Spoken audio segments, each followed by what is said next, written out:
네, 안녕하세요. 곤니치와. 장르 불문 재미 보장. 일본 관객 여러분들에게 한국 영화의 즐거움을 소개해드리는 김시내에 오신 것을 환영합니다.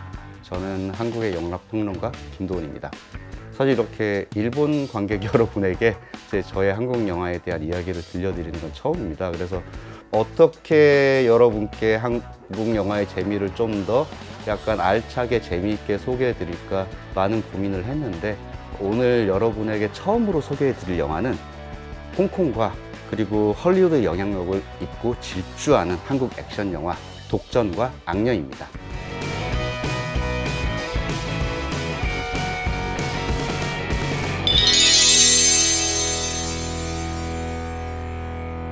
사실 한국 영화는 홍콩과 할리우드의 영향력 없이는 이 액션 장르는 탄생하지 못했을 겁니다. 한국 영화가 사실 지금처럼 일본 관객들을 찾을 수 있을 정도로 어떻게 보면 웰메이드 영화로 만들어지게 된 시대는 사실 1990년대 이후라고 볼 수 있어요.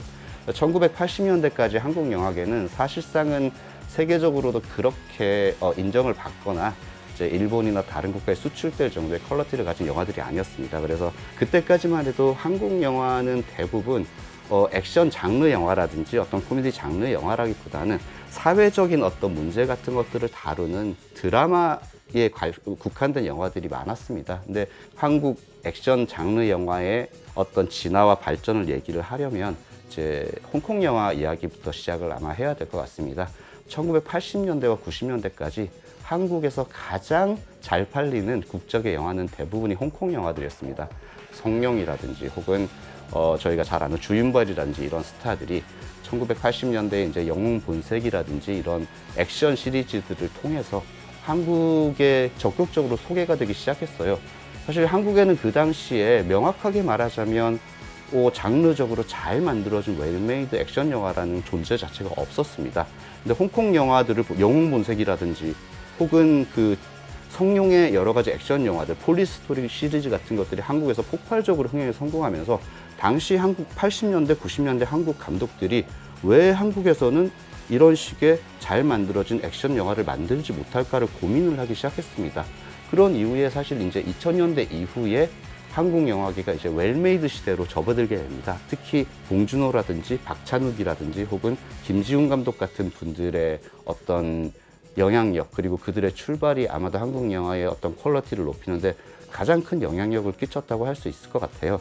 그래서 제가 오늘 얘기 드리고 싶은 영화 중에 독전 같은 경우는 아주 명확하게 홍콩 영화의 영향을 가져온 그런 한국 장르 영화라고 할 수 있습니다. 먼저 독전의 이야기를 조금 제가 설명을 드리고 싶은데요. 자, 이제 오랫동안 그 마약 조직을 추적해온 형사 원호 앞에 버림받은 조직원 서영락이 찾아옵니다. 원호는 이 서영락이라는 비밀에 쌓인 아주 조용한 인물의 도움을 받아서 베일에 쌓인 아시아 그리고 서울에 있는 마약 조직의 실체를 이제 알게 되고 마침내 결정적인 단서를 잡게 되면서 그야말로 끝을 알 수 없는 영화 제목 그대로 독한 전쟁이 시작이 됩니다. 이 독전의 재미있는 점은 사실상 한국 영화가 이전에는 이제 해외 영화를 리메이크하는 경우는 별로 없었어요. 왜냐하면 한국 영화 같은 경우는 이제 2000년대 중반에 이제 웰메이드 시대가 시작이 되면서 어쨌든 감독들이 자신들의 오리지널 시나리오로 어쨌든 대본을 써서 영화를 만드는 것을 가장 주안점으로 삼았었습니다. 그래서 어떻게 보면 감독이 직접 시나리오를 쓰고 리메이크를 하지 않고 오리지널 시나리오를 만드는 것이 어떻게 보면 이제 한국 영화의 주요한 어떤 전략 중에 하나였다고 볼 수가 있는데요. 독전은 좀 다른 케이스입니다. 독전은 이제 두기봉 감독이라는 홍콩 액션 영화 감독의 영화 마약 전쟁을 리메이크한 작품입니다. 그러니까 두기봉 감독은 어떻게 보면요, 90년대, 2000년대 초반에 액션 영화만 계속 만듦에도 불구하고 심지어 예술 영화의 어떤 최고봉이라고 할 수 있는 칸 영화제 경쟁 부문에 출품될 정도로 그 작품성을 굉장히 인정받던 감독이라고 할 수 있어요.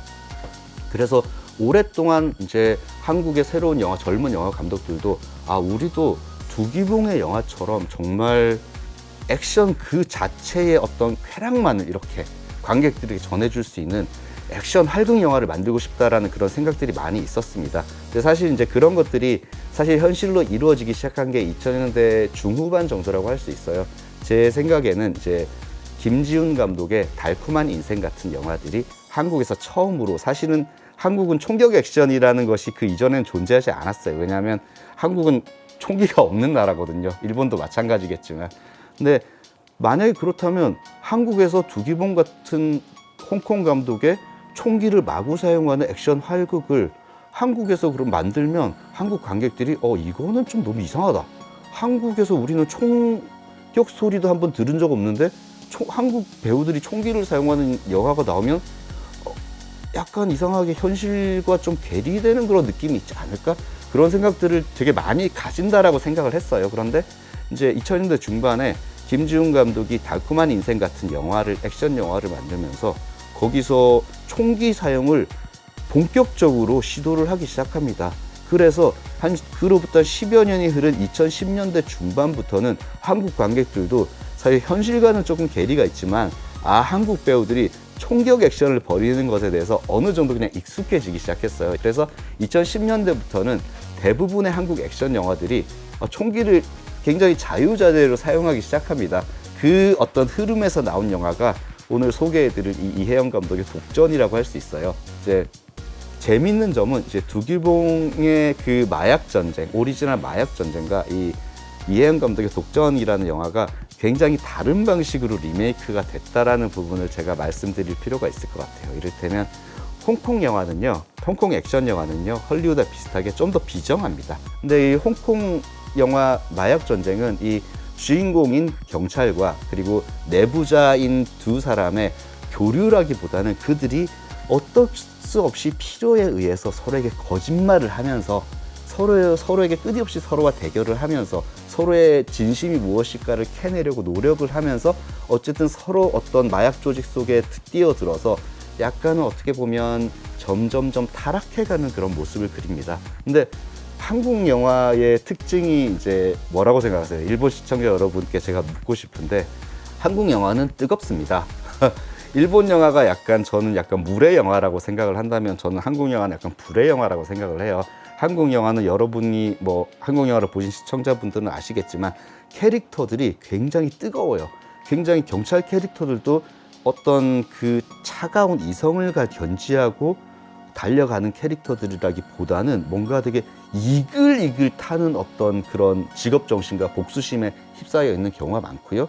그리고 한국 영화에서 마약 보스라든지 어떤 그 야쿠자 캐릭터를 그리는 어떤 모습도 차갑다기보다는 정말로 어떤 울분과 어떤 분노에 가득 찬 그런 약간 불타는 괴물 같은 존재로 그려질 때가 많아요. 그래서 마약 전쟁이, 두기봉의 마약 전쟁이 굉장히 차가운 영화라면 독전은 한국식으로 거기다가 뜨거운 불을, 감정을 더해서 리메이크한 영화라고 보실 수 있을 것 같습니다. 다음으로 제가 소개해드릴 영화는 악녀입니다. 어린 시절부터 킬러로 그려진 수키라는 여성이 주인공입니다. 그녀는 한국 국가정보원의 비밀 조직에 스카우트 되어서 10년 동안 전문 킬러로 활약합니다. 그 대가로 새로운 삶을 얻게 될 기회를 얻습니다. 이제 살기 위해서 누군가를 항상 죽여야 하는 수키의 앞에 의문의 두 남자가 나타나고요. 그리고 자신을 둘러싼 엄청난 비밀을 마주하게 되면서 결국에 이야기는 파국으로 흘러가게 됩니다. 이 악녀라는 영화는 아마 제목에서부터 아마 이 시청자 여러분께서 진하게 느끼셨을 거예요. 여성 액션 캐릭터가 등장하는 드문 액션 영화입니다. 한국 영화가 이제 2000년대, 2010년대 중반에 액션 영화들을 많이 만들기 시작했지만 항상 가장 부족했던 것은 여성 액션 캐릭터였습니다. 이 정병길 감독의 악녀 같은 경우는 아마도 한국 영화 역사상 처음으로 정말로 액션을 잘하는 액션 여성 액션 캐릭터가 나오는 그런 첫 번째 영화라고 볼 수 있을 것 같습니다. 재밌는 점은 그겁니다. 이제 정병길 감독은요, 신인 감독입니다. 그리고 악녀가 등장했을 때도 사실 악녀라는 영화가 한국 영화 예산으로서는 중급 정도인 50억 정도로 만들어진 영화예요. 그러니까 50억 정도가 이런 액션 영화에 투자된다고 하는 것은 이 영화에 대해서 사실은 시장에 그런 기대가 크게 없다는 이야기이기도 합니다. 그런데 악녀가 개봉했을 때 사실은 한국 영화 관객들도 굉장히 많이 놀랐어요. 왜냐하면 심지어 독전 같은 경우도 굉장히 상상력을 많이 동원한 총기 액션을 보여주지만 악녀는 거기서 한 발짝 더 나아갑니다. 정말로 그 이전의 한국 영화에서는 볼 수 없었던 완벽하게 감독의 상상력으로 구현된 세계 속에서 벌어지는, 정말로 어떻게 보면 물리적인 법칙까지도 약간 어긋나게 만들어진 화려한 할리우드식 액션이 펼쳐지는 그런 드문 한국 액션 영화입니다.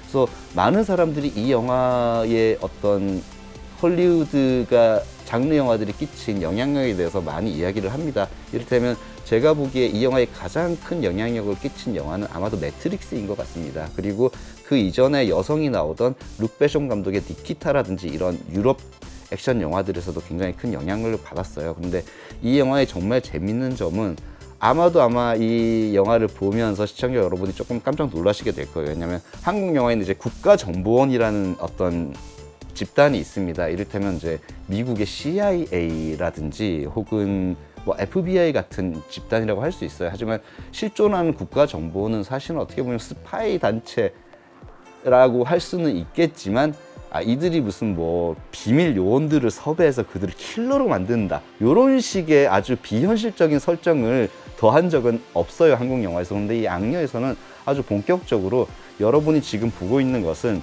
순전히 판타지 세계에서 일어나는 액션입니다. 그러니까 그냥 즐겨주세요라는 굉장히 대범한 생각으로 그냥 모든 설정들을 관객들에게 마구 집어던지는데요. 아마도 보시면서 이 한국에서 이런 액션 영화가 나올 수 있다고? 라고 아마 깜짝 놀라시는 분들도 계실 것 같아요. 왜냐하면 이 영화에서 사실상 중요한 건 이야기가 아닙니다. 이제 정병길 감독은 몇 번의 스테이지, 마치 이제 게임 스테이지를 만드는 것처럼 액션 장면들을 배치를 하는데요. 그 중에 첫 번째 영화가 시작되자마자 그 악녀 캐릭터가 1인칭으로 진행되는, 마치 여러분이 잘 쓰는 플레이스테이션 1인용 슈팅 게임 같은 느낌의 화면으로 70명과 대결하는 장면이 처음부터 펼쳐집니다. 그 장면을 보시면 한국 액션 영화가 그냥 할리우드 액션 영화나 홍콩 액션 영화의 영향을 받은 것 이외에도 어떻게 보면 일본에서 주로 만들어내는 그런 1인칭 슈팅 게임이나 액션 게임의 영향을 굉장히 많이 받았구나라는 점을 거기서 보실 수가 있을 거예요.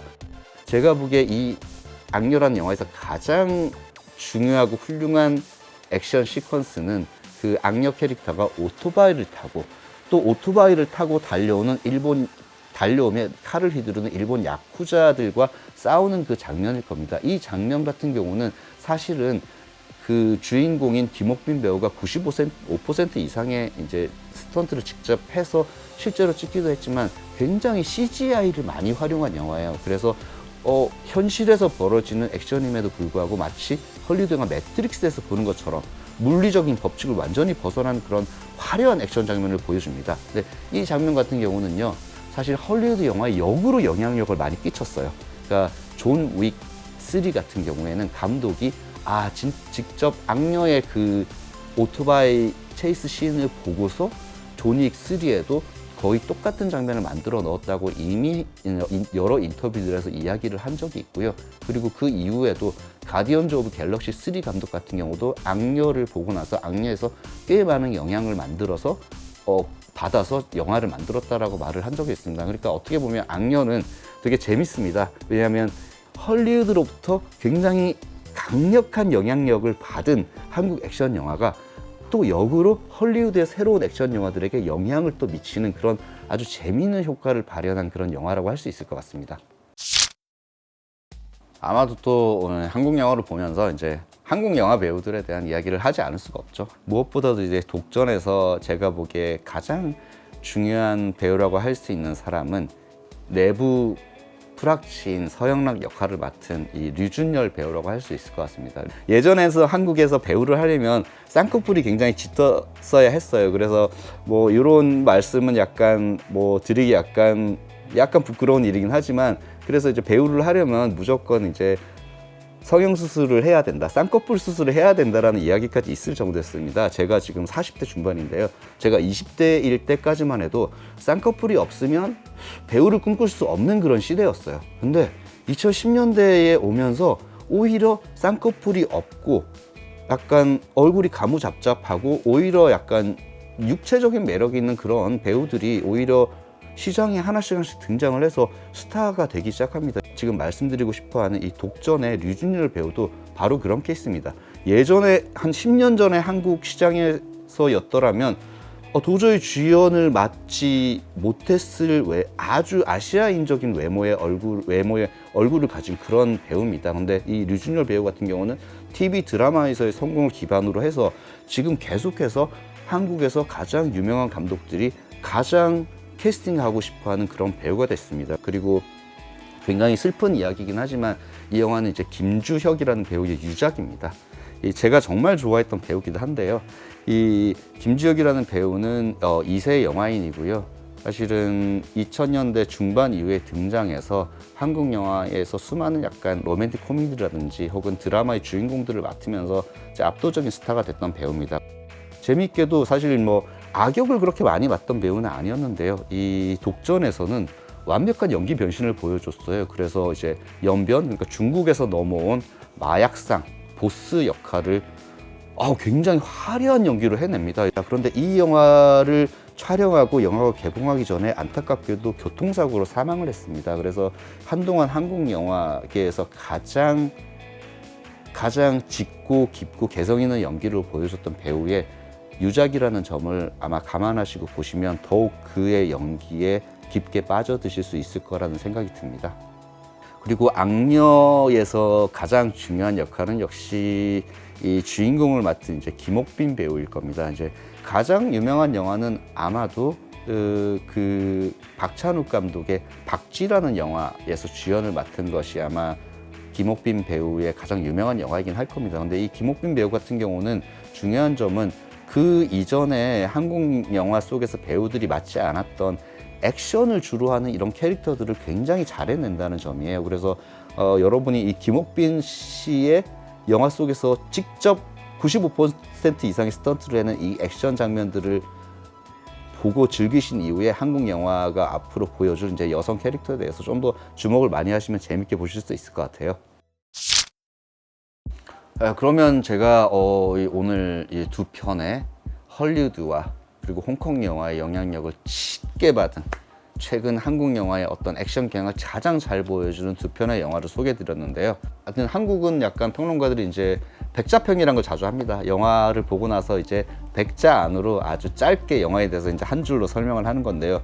이렇게 말씀드리자면 독전은 뭐랄까 한국식 야쿠자 혹은 마피아 영화의 진한 도파민을 뿜어내는 액션 할극이라고 할 수 있을 것 같습니다. 그리고 악녀는 헐리우드의 영향을 잔뜩 받아 만들어졌지만 또 다시 헐리우드의 영향을 끼친 지금 한국 액션 영화의 현재라고 말씀드릴 수 있을 것 같아요. 자, 제가 짜릿한 긴장감을 드릴 두 편의 한국형 액션을 소개해드렸는데요. 지금 이 영화 궁금하다면 더보기란을 통해서 꼭 만나보시기를 강력하게 추천드리고 싶습니다. 그리고 다음 시간에는요, 잔잔함에서 느껴지는 아주 깊은 울림을 주는, 재미있게도 일본 영화의 영향을 굉장히 깊게 받은 한국의 독립영화에 대해서 소개해 드리도록 하겠습니다. 그럼 다음 편에서 만나요.